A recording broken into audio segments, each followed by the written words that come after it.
লংকা পৌৰসভাৰ তৰফৰ পৰা আমি আজি এটা পদপথখিনি চফা কৰাৰ ক্ষেত্ৰত বা পদপথসমূহ পদচাৰীসকলৰ বাবে যাতে ছেফ হয় আমি তাৰ ক্ষেত্ৰত আমি এটা এভিকশ্যন এটা আমি চলাই আছোঁ।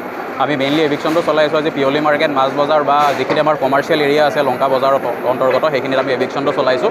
আমি দেখি আহিছোঁ যে কিছুখিনি ব্যৱসায়ীয়ে কি কৰে তেওঁলোকৰ নিজৰ দোকানৰ বাউণ্ডাৰীৰ বাহিৰতো তেওঁলোকে দোকানবোৰ এক্সটেনশ্যন কৰি লয়, যাৰ ফলত ফুটপাথসমূহ ব্লক হৈ পৰে বা আমাৰ ড্ৰেইন যেতিয়া চফা কৰা আমি কিছুমান কাম কৰিবলৈ অসুবিধাৰ সন্মুখীন হওঁ। আৰু লগতে যিখিনি আমি দেখিছোঁ যে দোকানীসমূহে নিজৰ দোকানৰ ফ্ৰণ্টত তিৰপাল দি লয়।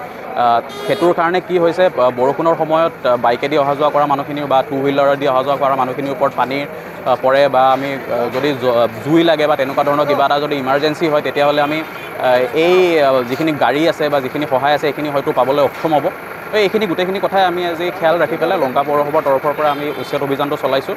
আৰু এই ক্ষেত্ৰত আমি সমজিলা প্ৰশাসন জিলা প্ৰশাসনৰ লগতে ৰাইজৰো যথেষ্টখিনি সঁহাৰি পাইছোঁ।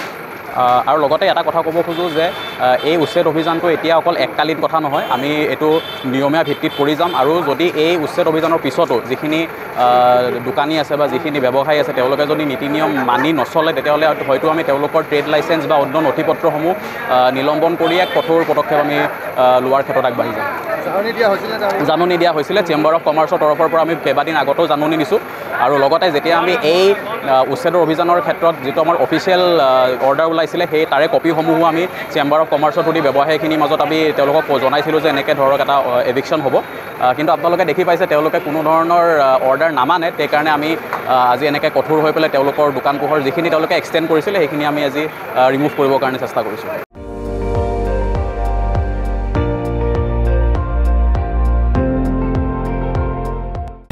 আপুনি চাই আছে ND24 সৰ্বশ্ৰেষ্ঠ নহয় সৰ্বোত্তমৰ দৌৰত।